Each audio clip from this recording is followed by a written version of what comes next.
and welcome to the One More Thing podcast. Today, I am joined with Dr. Larry Baucom. How we doing? I'm doing great, thanks. It was a great weekend, and first, I want to start off with the introduction of Troy. People seemed really excited about him. I don't know that he can never live up to the hype. No, we're really excited about Troy coming on. We've spent a lot of time together before we agreed to for him to be a part of the team. He's excited. I'm excited. The staff's excited. Everybody he talks to gives a thumbs up. And when you meet him, you understand he's got a very infectious energy, and plus he makes a great Cajun soup. Yeah, no, I still haven't, had the honor of actually trying it, so I'm a little jealous. But I know. Well, the leftovers are going to be yours, but there was no leftover. That leads us perfectly into this weekend. So this message was just unbelievably relevant for today. You had that line that the guy that you talked about, and he said, "I learned to see the world not through printed headlines, but I see the world through the people around me." Right. And that's just like, I say something similar to people, but that's so eloquently put. Laura, my wife, Laura, she's a therapist. And one of the big things she tells people right now that are just constantly consuming the news and the headlines, and they're just it's such a dark place because they feel like the world is just so bad. She's like, turn off the news. Right. Look at the people around you. Look at your situation, and there's got to be some happiness that you can find in your immediate surroundings. And when she tells people to do that, it's amazing what they're able to see. Yeah. And I think Ryan, who's, my son, your brother-in-law, he is adamant about turning the news off and getting off social media and create your own life.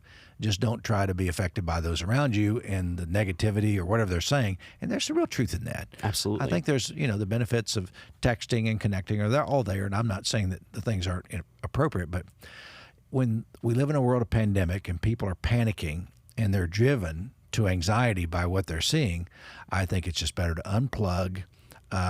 If you're too invested in the news, come on. Yeah.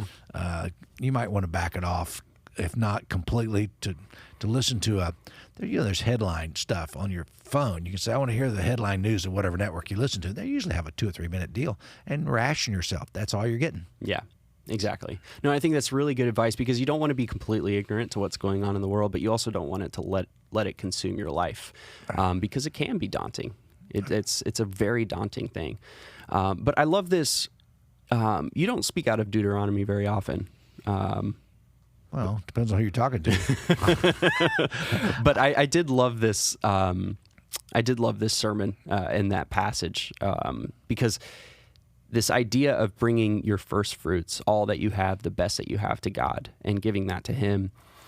It's a concept that I've definitely heard before, usually driven around some sort of giving campaign in churches. Right. But we do promote giving here at Suncoast, but it's not in the way that I grew up. There was constant pass the offering plate, give everything that you got and stuff like that. And I think it speaks to your heart. And for people that don't know, obviously, if you've ever come to a Suncoast service, we've never passed an offering plate. No. And that's been something from the very beginning, correct? Correct. 23 years, no offering plate. Although what we like to do is before you leave, we grab you by the ankle, turn you upside down, and shake every nickel out of your pocket. The guy used that analogy. He said, the last church I came from, he said, I really have finger marks on my ankle where they grabbed me upside down and shook me for every penny. And I thought, boy, that's just so contrary to who we are. Right. But I do think the principle is still there. Yeah. We should always realize that what I own does not own me. Mm-hmm.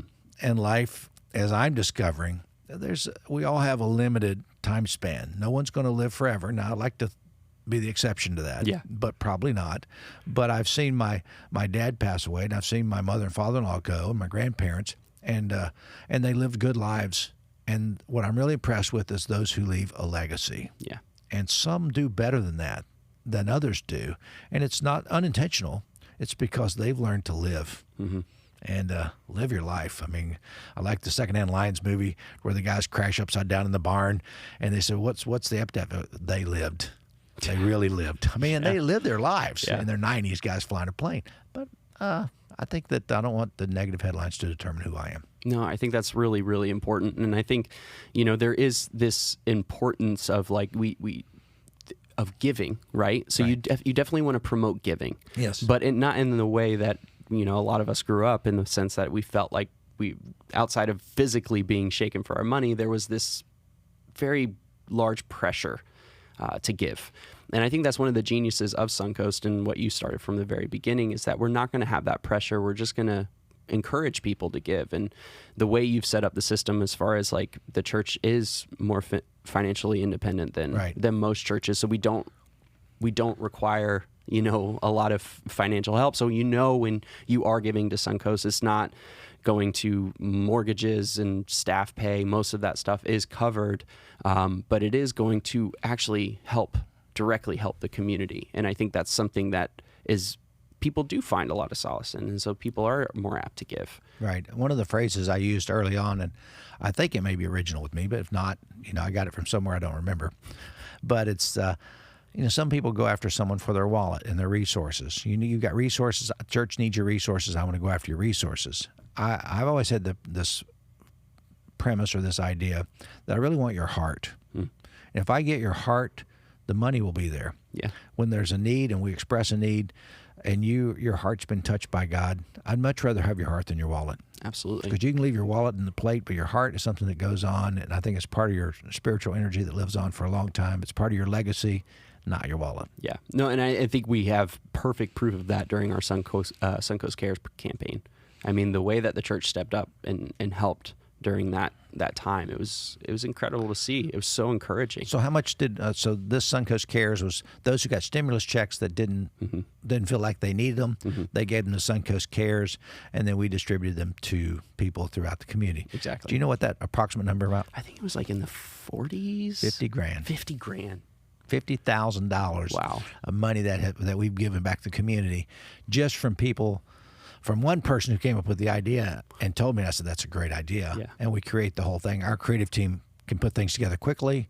We did a little promo, and all of a sudden people were donating their checks from the government, and we were putting it to where people really needed it, to where, hey, I can use it, but it's just going to help me on my vacation, or I'm going to get a little better or whatever. Right. A new something for my house, but I really don't need it. But people who need rent, and they need utilities, and they need food. We have somebody coming by today that needs food, and just and we don't give them food.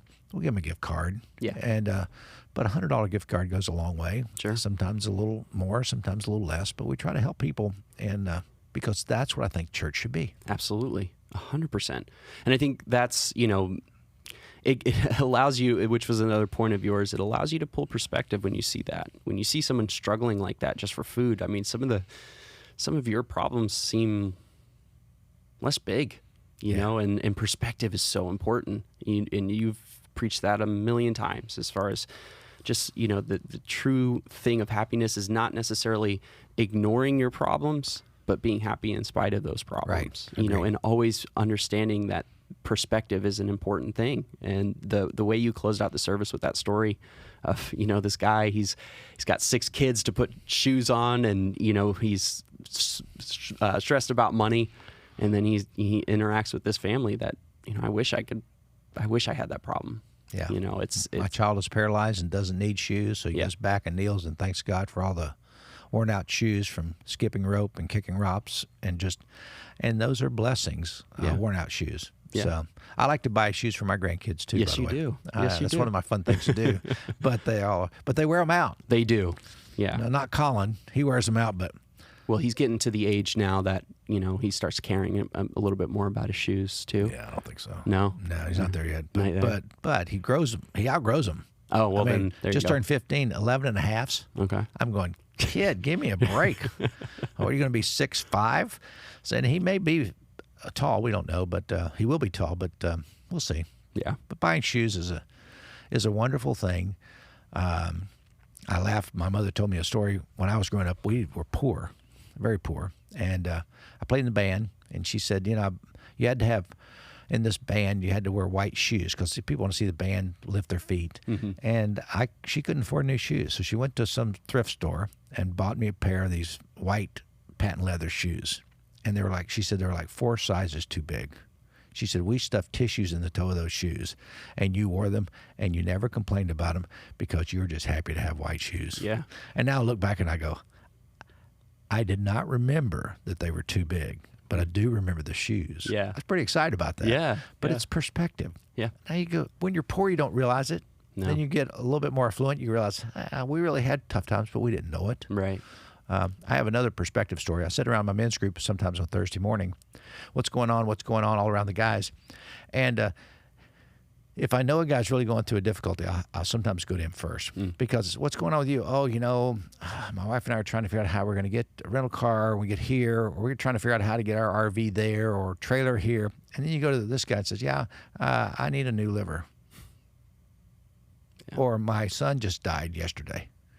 And boy, after that, people go, I got nothing. I got nothing. Yeah. I got nothing. All the things I have to say, all my prayers go to him. Yeah. And it's a realization that most of us live a great life. 100%. And we need to write our headlines. I have a great life. I'm going to proclaim loudly the joy of God in my life and the Spirit of Christ. And I want to help those around me who are struggling a little bit. Yeah. Not struggling with my problems, but people who really have problems. Well, and I think that's the really important part, right? It inspires you when you have this perspective of like, if you can pull yourself out of the mindset of woe is me, when you have these like menial problems, it pulls perspective a little bit, and then you're more apt to help. Agreed. The other thing I did not say yesterday, I need to reiterate, we stop for a moment in the middle of the Jordan River. We look backward where we've been. Bondage, difficulty. But now we're in a place to where we're standing in the middle of what's amazing, a river over on dry ground. And we look to the other side and we see promise, future, freedom. I look back and I see how far God has brought me. But I also see and believe that if he's done that in the past, he'll continue to be faithful in the future. And it gives me hope. Anxiety drops. And I need to say that again. If we need to hear anything today in our world, is anxiety needs to drop. Yeah. Because we're going to be okay. We're going to make it through.